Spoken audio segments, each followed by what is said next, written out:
Выстрел! 지금 이 순간에도 세계에서는 국가 간의 영토를 두고 치열한 분쟁이 벌어지고 있습니다.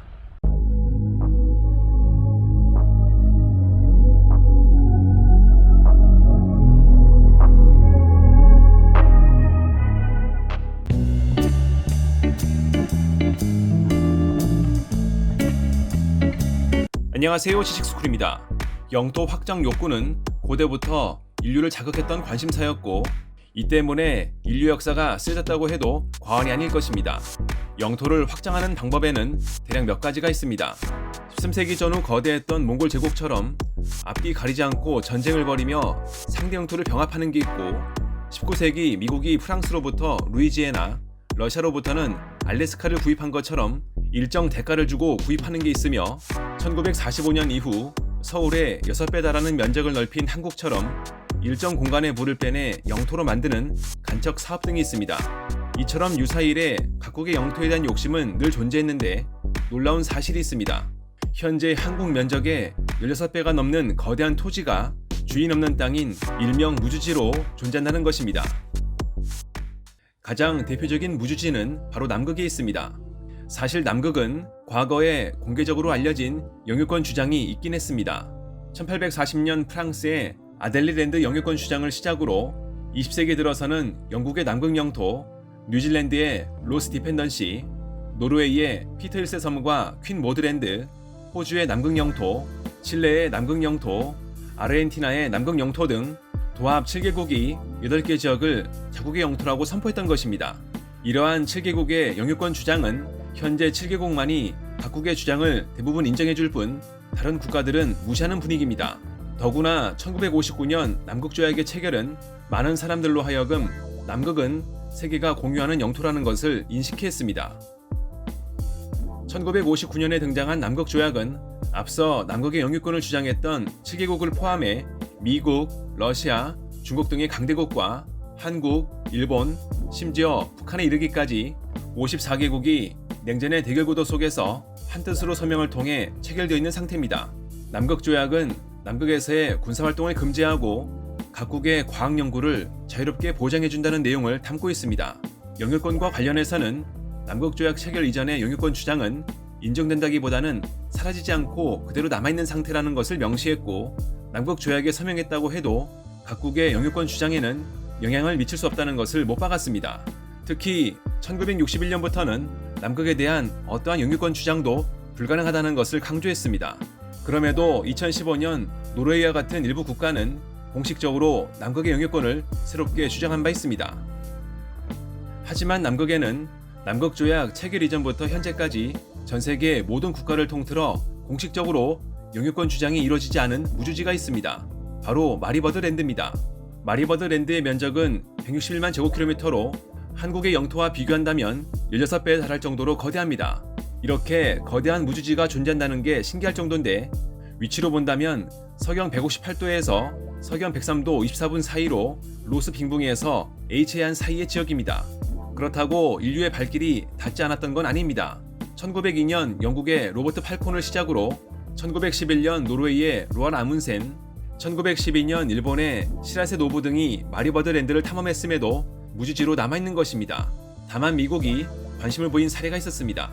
실제 이 지역이 마리버드 랜드로 불리게 된 건 1928년 이 지역을 탐사했던 미 해군 장교인 리처드 버드 이름에서 유래한 것인데 1939년 미국의 루스벨트 대통령은 이러한 탐사가 미국이 남극 대륙의 영유권을 확보하기 위한 일련의 절차였다고 강조했습니다. 또한 미 국방부는 남극조약 체결 이전의 탐사활동이 존재하기 때문에 영유권을 주장할 수 있는 입장이라고 의견을 밝히기도 했지만 이는 앞선 7개국의 공식화된 주장과는 달리 비공식적인 것이어서 아무리 미국이라도 국제적으로 인정받지 못하고 있습니다. 아프리카 대륙의 이집트와 수단 국경 사이에도 비르타윌이라 불리는 무주지가 있습니다. 면적은 제주도보다 큰 2060제곱킬로미터로 거주 인구는 없고 영유권을 주장하는 국가도 없습니다. 심지어 비르타윌에 인접한 이집트와 수단은 서로 자국의 영토가 아니라며 영유권 자체를 포기한 상태입니다. 크다면 크다고 볼 수 있는 토지가 이렇게 무주지로 남아있게 된 건 이유가 있습니다. 바로 비르타일 동쪽에 인접해 있는 비옥한 할라이브 삼각지대 때문입니다. 이곳을 차지하기 위해 비르타일을 거부하고 있는 것인데 그 핵심에는 영국이 있습니다. 1899년 1월 19일 이집트와 수단을 통치하던 영국은 북위 22도를 기준으로 이북의 영토는 이집트, 이남의 영토는 수단으로 정해 협정으로 국경을 획정했습니다. 특히 협정에서 영국은 북위 19도에 위치한 홍해의 핵심 항구 도시인 수아킨을 수단이 아닌 이집트의 영토로 두었는데 영국이 봐도 너무했는지 6개월 뒤 수정안을 통해 이는 수단의 영토로 변경됐습니다. 그렇지만 문제가 있었습니다. 1902년 11월 4일 영국은 이 지역의 국경을 다시 건드리기 시작했습니다. 이집트와 수단의 국경 일대에서 생활하고 있는 부족들의 토지 사용 실태를 반영하는 새로운 행정 경계를 준비한 것인데 공교롭게도 이는 1899년 영국이 북위 22도로 획정한 국경과 차이가 있었습니다. 영국이 이곳을 살펴보니 애초 수단의 영토로 획정했던 비르타일은 현실에선 이집트의 아바다족이 방목지로 쓰고 있는 상황이었고 반대로 비옥한 할라이브 삼각지대는 문화적으로 수단의 최대 도시인 하르툼과 가까워 영국의 수단 총독이 통치했던 것이었습니다. 이에 영국은 이를 반영해 행정 경계를 확정했습니다. 이렇게 영국이 진행했던 두 번의 불일치한 경계 설정은 비르타일을 무주지로 남게 했습니다. 이집트와 수단 모두 척박한 비르타일보다 홍해에 인접한 비옥한 할라이브 삼각지대를 원하고 있는 상황입니다. 이집트는 영국이 최초로 진행했던 북위 22도 기준의 국경 획정에 따라 비르타일은 수단의 영토고 비옥한 할라이브 삼각지대는 자국의 영토라는 입장을 보이고 있습니다. 반대로 수단은 1902년 영국이 획정한 행정 경계에 따라 비르타일은 이집트, 비옥한 할라이브 삼각지대는 자국의 영토라고 주장하고 있습니다. 이러한 틈을 파고들어 일부 마이크로네이션이 비르타일을 영토로 주장하기도 했지만 근본적으로 이집트와 수단 모두 비르타일을 거부하고 있는 상황이라 이곳은 국가 차원에서 영유권 주장이 없는 무주지로 남아 있습니다. 유럽의 세르비아와 크로아티아 국경에 위치한 바치카 바라냐 지역도 무주지입니다. 애초 이곳은 과거 다뉴브강을 중심으로 세르비아와 크로아티아가 국경을 형성했습니다. 그런데 변수가 발생했습니다. 자연적인 변화에 더해 인위적인 수로 개선 작업에 따라 강의 물줄기가 바뀌어 없던 섬이 생기는 등 강 유역의 지형이 변한 것입니다. 이에 기존 국경은 꼬이게 됐습니다. 이러한 문제가 최초로 지적된 건 1947년이었습니다. 하지만 당시 양국은 유고슬라비아에 편입된 상태여서 이 문제는 정치적으로 덮어졌습니다.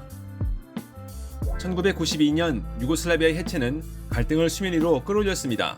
유고슬라비아 해체 시점에 다뉴브강을 중심으로 세르비아와 크로아티아의 국경이 획정된 것이었습니다.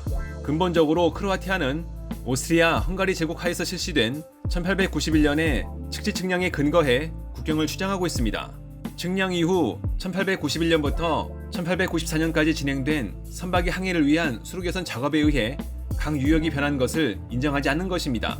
이에 대해 크로아티아는 1991년 유고슬라비아 해체 초기에 설립된 국제중재단체인 바인터 중재위원회의 판결문에 따라 양국의 별도 합의가 없을 경우 유고슬라비아 공화국 간의 과거 국경은 국제법에 의해 보호되는 국경이라는 점을 근거로 제시하고 있습니다.